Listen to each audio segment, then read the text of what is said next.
Hi, my name is Claire, and today I'll be debunking some misconceptions that people might be thinking about in terms of buying your property, and at the end of the day, what actually moves prices and what you should be looking out for. If you're looking to buy a property this year, I think this video is one that you should look out for, and you should watch till the end so you understand a little bit more, and I hope to give you that clarity then. So essentially, the title of this video is what people think and what actually moves prices. So let's get started.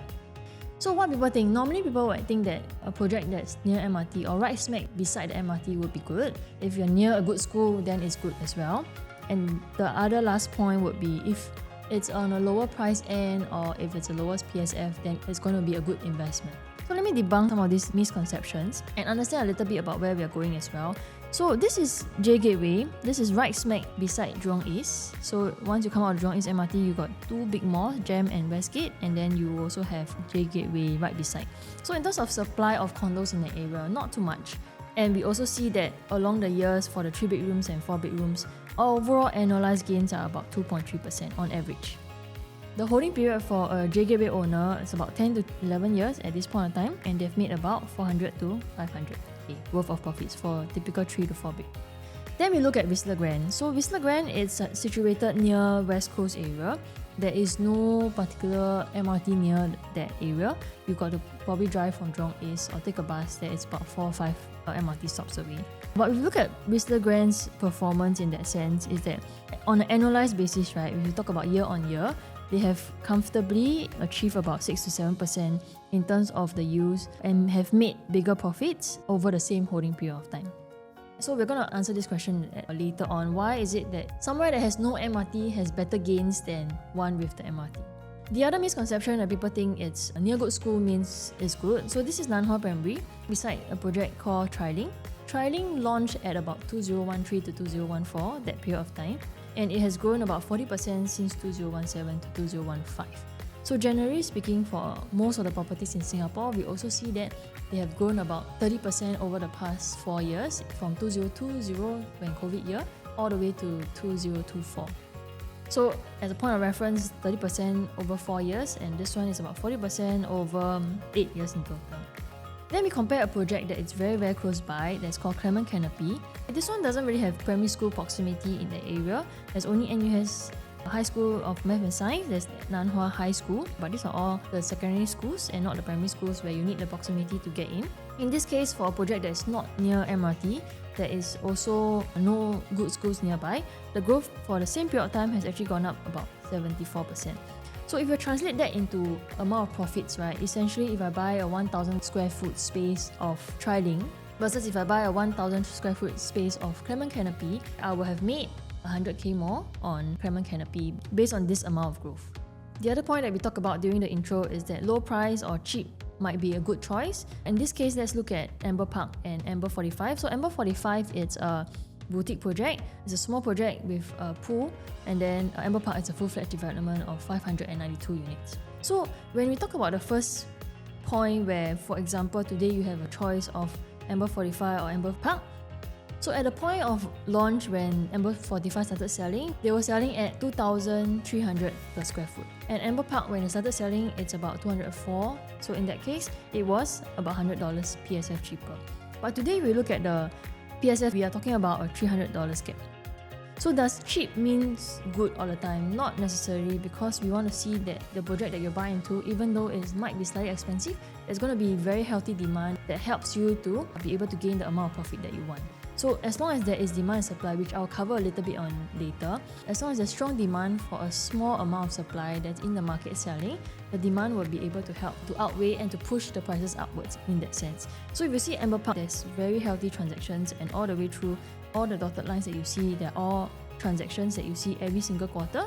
But for Amber 45, because there's lesser number of units, so lesser transactions to help push the prices up. So even though the prices have gone up over the years, being a freehold project, we also see that the growth for Amber Park is definitely much better than Amber 45.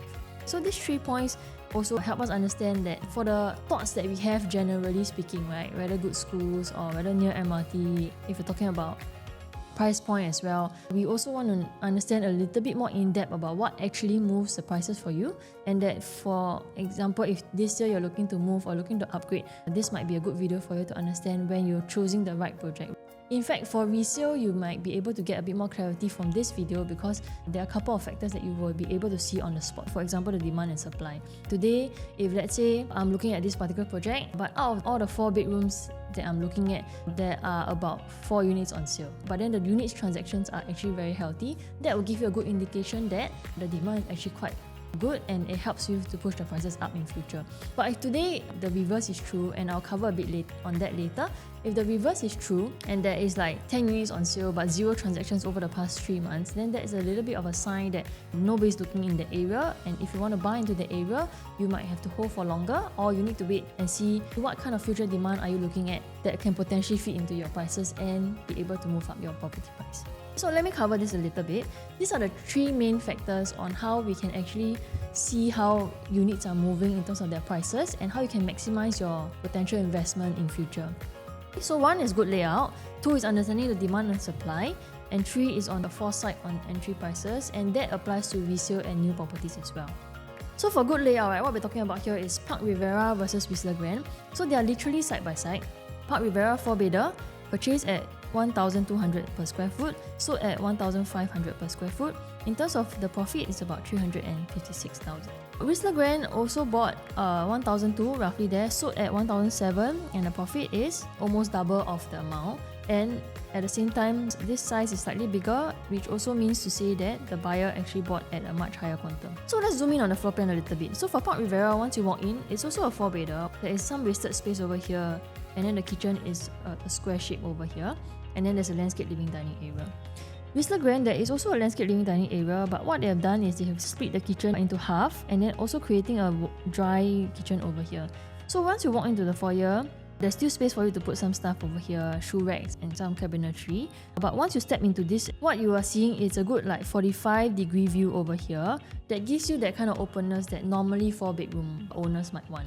So here, where you're standing is actually over on this side. What you can see is a shorter view of the living dining area, which makes the place a bit more cramped. So today, if I say I'm a resale owner and I go to Park Rivera and I go to Whistler Grand, obviously Whistler Grand will give me a better feeling to the point where I'll be willing to pay more, and that's where the owners would benefit the most.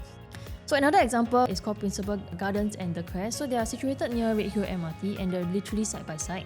In the same way, Park Rivera and Whistler Grand are also situated side by side. So in this case, what we're seeing is the Crest 3-bedroom and Principal Garden 3-bedroom of almost a similar size, right? This is 1216 and this is 1238. The Crest owner purchased at about 1,007 PSF and sold about 1,009, making around 250k on terms of profit.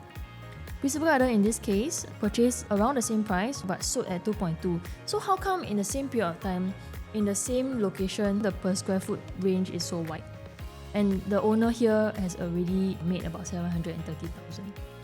In this case, when it comes to Principal Gardens, in terms of the location, we are talking about Redhill that is quite close to town. For people looking to stay in the area, they might want a bit more luxury, a bit more quietness, and a bit more wide living frontage and stuff like that. So Principal Garden offers just that. You got a wide living dining area, you got a private lift lobby, you also got a kitchen, utility, yard space for the helper. In this case, this 3-bedroom here is quite tight for a helper's room, and it might not be able to do your laundry and stuff. And this one, with just a little bit more space, can fit that in. Also, the master bedroom is slightly bigger. So even at much bigger quantum, the buyers are willing to pay 2,002 per square foot for this kind of layout versus something that has much more wasted space. So just now I talked a little bit about demand and supply factors. There's a lot of demand coming in for lesser units on this area. So for example, today I'm talking about, let's say, Amor 4-bed. Maybe there are only 5 units for sale, but then there are 10 people looking at it. In this case, it's good. It's easier for prices to move up this way when supply is low. What we don't want is that there is only one person looking at this unit versus 10 units selling in the market.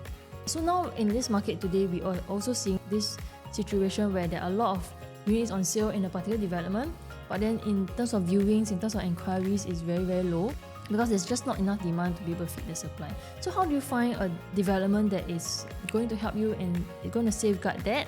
Is to understand your future demand, where they're going to come from. So for example, we talk about dairy farm, right? The past few years, dairy farm has not performed particularly well because there are very little HDB MOP units that are coming over to upgrade. So if you're in an area where it's going to be a lot of HDB and you're sitting in a condo development that has so far quite good healthy transactions, that's because a lot of HDB upgraders are coming to the area and they love to stay in the area as well. So in this case, what we are seeing is for some particular areas, we do not see the strong demand because there's very little HDBs in that area. So for example, for dairy farm, what we saw over the past few years is that very low supply of HDB MOP. So for example, 4,000, right? Even if you have 1% coming, it's only 40 people coming to view 100 units in the market, for example. But if today we have a lot of HDB supply, let's say 15,000 of them, your 1% coming in to see your 100 units will definitely outweigh the amount of supply in that particular development, which will help to move the transactions forward and not have units stuck there. So it's very important that you understand that when you buy into the project, you need to know where your future demand is coming from so that you know that when you exit, you can exit safe and at a good price and not have to wait so long before you let it go. And that might spoil your plans as well, assuming you have some opportunity that you really want to go for, but then you're stuck with a unit that is not moving at that point in time because the demand is not showing. The third point would be foresight on pricing gaps. So this one we're comparing Whistler Grand and Park Clementes. When they launched around 2018 to 2019, the price gap between Park Clementes and also Whistler Grand is about 200,000. And if you look at the growth today, you also see that Whistler Grand has gone up almost the same percentage as Park Clementes, having a lower entry price, which also means that your potential ROE and also ROI is higher for going to Whistler Grand. But at the same time, because a lot of people decided that Park Clementes would be better because of Nanhua Primary right beside, but there are so many other factors to decide. So if today Park Clementes were to be priced at about 15 PSF, about 100 PSF above Whistler Grand, I would say you go for Park Clementes because the location and the school will have a good draw on it. But because Whistler Grand was way cheaper and some of them have even gotten prices at 150 PSF lower, this is a no-brainer to come in for Whistler Grand instead. When we talk about return investment, you also want to know that the capital that you have put in will be able to give you the amount of returns that you want on an annualized basis. After you net off everything, it's going to make it worthwhile. So that's why understanding the price gap between a nearby project, for example, if you're talking about Ang Mo Kio and Lentor, if you're talking about River Valley and somewhere outskirts at Queenstown, for example. You want to understand the price gap before you see whether it's worthwhile to be paying the extra to go for it, or you should be looking at going for the cheaper one instead that will give you a better return in future. So this is purely looking from an investment point of view, what will make sense for you, and understanding this will be able to give you a good overview when you make the decision as well. So today, where are the price gaps? We understand that for some properties today, we see that you can potentially swap to lower quantum properties for bigger sizes, or you can swap to a better location for almost the same price.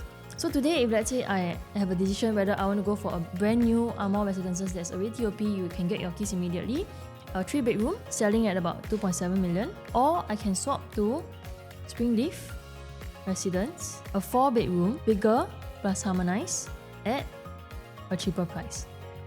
The other one is to swap to a better location. So for today, Amor Residences, a 3-bedroom, 958 square feet, selling at 2.3 million. I could potentially swap to a 3-bedroom as well at Penrith Residences. Because of harmonized, this space area is almost the same as what you would buy for 958 square feet. Just a quick top up of about 100k. For pre-harmonized project, you can potentially swap to a better location or a bigger unit at almost the same price without any top ups, and be able to benefit a little bit more in future, because as a buyer yourself, you're looking at the layout, it really fits and it's much better than the pre-harmonized projects, and that's where your draw is. So what's even critical today, right, and where we are in this particular window is we understand that the prices have gone up quite a bit over the past few years, whether it's HDB or condo. We also understand and acknowledge that interest rates have gone down quite a bit, and we're still riding on the low land bid price. If you saw the news last year, we also see that there are some land bid prices that have gone up quite high. So Lakeside is at 132, Bedok Rise 1330, Bayshore 1388. So in this case, they will minimally have to sell at 28, 29 to be able to make a good profit. So if today we can see that there are remaining inventory with land bids that are lower and in a better location, this is where your opportunity lies. And I think at this point, before they start to launch, we will see that the inventory here is going to get lower and lower. So if you're looking at brand new today, I think this is where you need to ride on. For every single budget, I do have an option available. To find out more and to understand this a little bit better and picking the right unit exactly, you can reach out to me and then I can send you the options over there. So what's critical today, right? We understand that with all the land bid prices that are going to be 1,388, So you're Bay Shore.